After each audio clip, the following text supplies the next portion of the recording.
এই দেখছো চাচার কি অবস্থা। কি ভাই কি হয়েছে এখানে ভাই?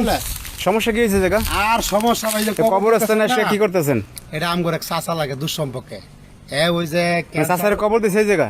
এই যে কবর দিছে, কিন্তু এই চাচার জায়গা জমিন বাড়ি গাড়ি কোনো কিছুর অভাব নাই, কোটি কোটি টাকার মালিক।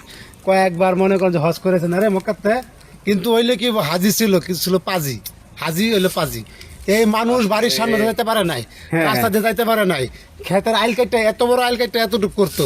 কারো 10 টাকা দিলে আপনি 10 টাকা দিলে না ওরা শুদ্ধ তো। এই যে ওর বাপে 20,000 টাকা নিছিল, মনে হয় 1 লাখ টাকা নিছে না রে দোস্ত, 20,000 টাকার জায়গায় 1 লাখ টাকা নিছে। করছে আমার বাপের লগে, মানে যা সবার লোক খারাপ ব্যবহার করছে। এই লোক মারা গেছে কিভাবে? মরছে কেমন জানেন? হ্যাঁ, ক্যান্সার হইয়া কিডনি রন্দা বলে পৌঁছে গেছিল। আরে ওরা মনে করে যে বিছনায় একছে, বিছনায় মুছে পুতের বউ ফুলার আমার কেউ দেয় না, বাইরে থাকে পোলারে ফোন দিছে আর পোলা কয় ভাই আমার বাপ তো এক সাইড দিয়ে কবর দিয়ে দেন। পোলা আহে নাই ভাই, জায়গা তুমি বহুত আছে, আবার যাও একটা ফুলা থাকে ও তো দেখতে পারতো না, কারণ বাজারে গেলে ফুলা তোর বাপের হুকুম কা, মানে বাপের মানে খারাপ কিছু পোলার উপর দিয়ে যাইতো। মানে এই যে গ্রামবাসী কেউ দেখতে দেয় নাই শেষ বসে? কে দেখবো ভাই? এই কবর দিতে একটা মানুষ আহে নাই। আরে ভাই আপনার জায়গায় যদি একটা বুবা প্রাণী হয়ে গেছে, মানুষ আহে নাই কবর দিতে, একটা মুরগিও যদি গেছে, হেই আমি না ডিল মারছে আর নালে ঠ্যাং ভেঙে গেছে মানুষের মুরগির। আচ্ছা যাই হোক, এখন এই যে এই এত সয় সম্পত্তি জায়গা জমির মালিক, তার কবর হয়েছে বাগানের মধ্যে। হ্যাঁ ভাই দেখেন না, এই যে দেখেন এনে মানুষ বাথরুম করে, গ্রামের জঙ্গল না, গ্রামের মানুষ বেশিরভাগই বাথরুম করে জঙ্গলের ভিতরে।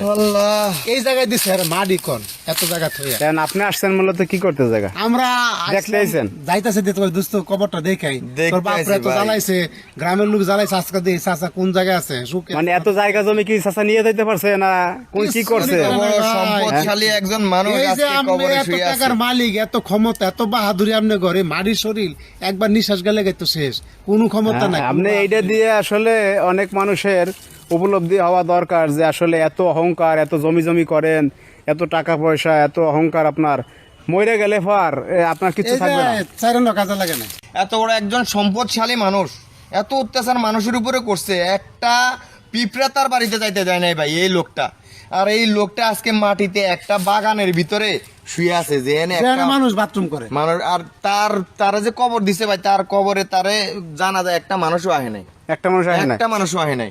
আর মনে করেন ভাড়া করে আর লোকজন নিয়ে তারপরে কবর দিছে ভাই। আর এত সয় সম্পত্তি থাকতে বাড়িতে তাই দেন ফুলের মতো বাগান করছে, কিন্তু ওই জায়গায় কবর হয় নাই, কবর হয়েছে বাগানে। তাহলে মানুষের জীবন সম্পত্তিতে লাভ কি? কি লাভ নাই তো ভাই, হুদা এগুলা এই সম্পত্তি তো খালি কোনো লাভ নাই তো, এগুলা শুধুই বড়াই করে। তার বাড়িতে কবর হলে তো শান্তিতে থাকতো, বাড়িতে কবর হয়েছে খায়া মরতাছে, তাইলে কেমনি রয়েছে? আর মাইনছে খাইবো, পোলারা খাইবো, কুত্তা বিলাই খাইবো, কিন্তু পাপ যারা কামাই করে গেছে ওরা তো সাথে লইয়া গেছে। আয় না